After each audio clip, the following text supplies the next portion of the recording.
Merry Christmas! Today's video I'm going to be showing you how to do punch needle, and I actually made mine into an ornament once it was finished. So the supplies that you'll need to make this are a punch needle tool and a threader, floss of your thread color choice, scrap fabric of some kind. I used white muslin because my overall project had a white background, and that way it won't show through. So if you want to do something with a dark background, probably use a dark fabric just so that it doesn't show through. An embroidery hoop is very helpful for punch needle, probably very necessary too. Backing fabric if you want to make yours into an ornament pillow like I did mine. A knitting needle for turning the corners and making the corners nice and sharp. I used a rotary ruler and a rotary cutter when I cut out my finished project. Masking tape, or some kind of tape to secure your floss to a table if you want to make a twisted cord like I did. Hand sewing thread, hand sewing needle. You might want pins. I used Fabrifix for the back of my punch needle so that the threads wouldn't come undone where they stop and where they start. I used my hot glue gun to help affix my cord to my finished ornament. Let's get started! Cut off a piece of your scrap fabric, and we are going to center that into our hoops, and then we're going to draw our backwards design on our scrap fabric because you're actually going to be working from the back. So you can copy off a coloring page, Google something with clip art. It's up to you. Once you have your design picked out, you can either use a pencil or some other kind of marking tool to mark it out on your fabric, but make sure it's backwards. Don't forget about that. And then you'll work from the back. So I'm just going to mark off my little picture right now. I'm going to do some holly leaves with a little bit of berries. I'm just going to darken in these lines that I have now, and then I'll put the little piece in the center for the holly.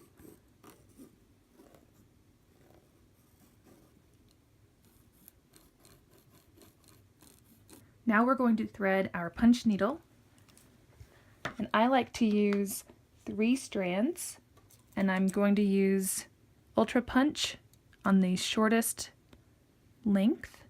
I'm going to put that back in just so that I don't bend the tip. When working with punch needle, you want to work with the smallest details first, so I'm going to do the outline of the holly leaves and the inner lines of the holly leaves, so I'm going to do that with my dark green. When you're separating your threads, they will not get as tangled if you separate them one strand at a time. I went ahead and separated all 6 of my strands, so here's my other 3 that are separated into 3s. Now we're going to set the length, if you have an optional length punch needle, and then to thread it, we're going to take our little threader and go up the barrel all the way out until it pokes out here. Thread your 3 strands, or however many strands you would prefer to work with, through the threader, and then you'll pull this through. Now you're going to pull this back just a little bit so we can thread it through the eye of the punch needle, and you want to go from the front to the back. So thread it through the eye, separate that, and pull your thread through there, and then you'll pull it through the eye.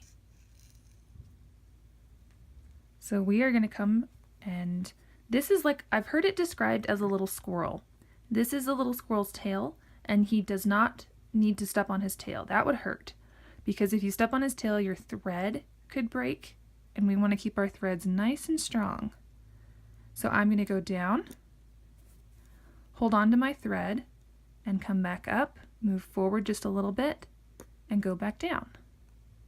And I will just follow along this line until I get back to this other end.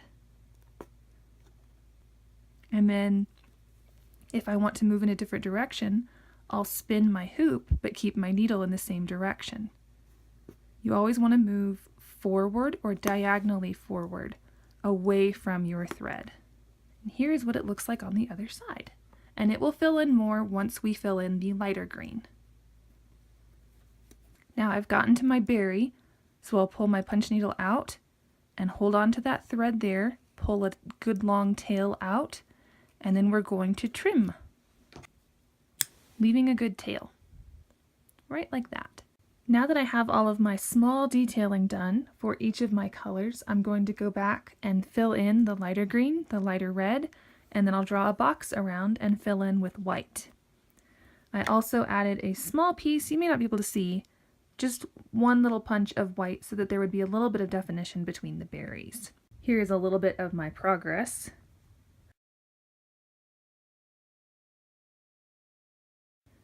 I'm working on the white right now and my thread just ran out, and instead of having split like a non-loop, instead of having a non-loop on the end, what I do is I just pull out the last one that I did, making sure that I get all three, and then that way I make sure that it looks nice on the front. Here it is, it's all finished. I'm going to trim off these extra bits and then glue, and then while that's drying I'll trim off the pieces that are sticking up a little bit too much, and then I'm going to cut a blue piece the same size as this, stitch that probably on my sewing machine, and then stuff it and hang it on my tree.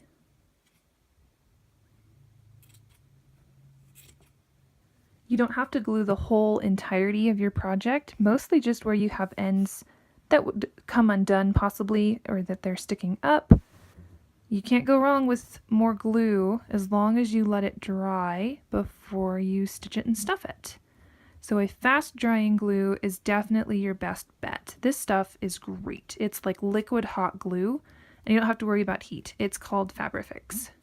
Now I'm going to cut out my backing fabric, and I'm actually going to do 4 inches just so that there will be a good amount of seam allowance when I'm trying to sew it to my punch needle project. So I'm just going to cut out a 4x4 square.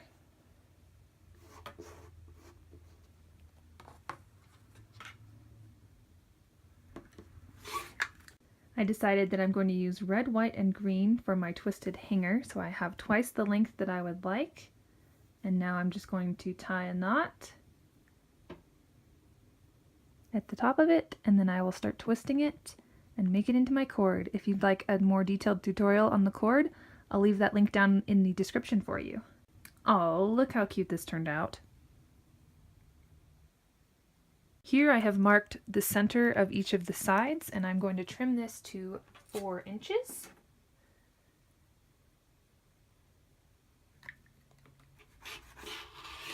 So now my backing piece and my punch needle are the same size.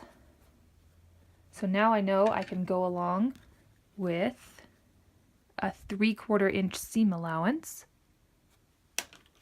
when I sew my 2 pieces together, and make sure that you have right sides together. When you sew around your edges, make sure that you leave a space to stuff it if you are going to stuff it. You'll stuff it and close it up by hand. As you can see, I'm using my zipper foot so I can get nice and close to my punch needle design, and I'm actually going to come down to this corner and then stop, and then that will be my hole to pull through. And I started back up here just to see if it was working, and I may end up taking this out as well so that I would have a good distance to push the project right side out. I also have my cord tucked in here, right in there. So I am going to go ahead and take those little threads out that I wasn't sure if the hole would be big enough, because the punch needle is a little bit thicker than I was expecting. So here's our little cord, it's now free. And now I'm going to trim around these edges so that it will turn more nicely. And make sure that you're also cutting your corners so that those will lie nice and straight after they are all finished. I'm going to leave my cord just so that it stays anchored where I want it to. But other than that, I'm cutting nice and close. So now we are going to push this through and turn it right side out. I didn't get perfectly close, but that's okay. My fabric was white and my thread was white, so I'm pretty happy with how that turned out. Now I'm going to use a knitting needle so that I can push my corners out so that they are nice and crisp.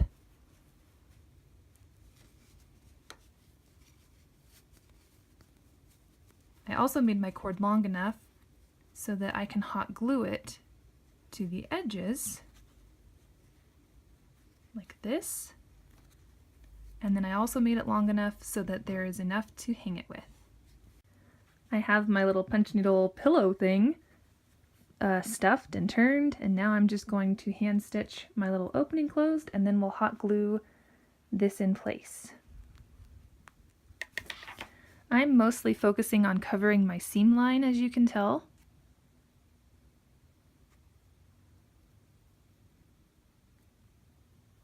But it also helps to disguise where we didn't quite get up to the punch needle.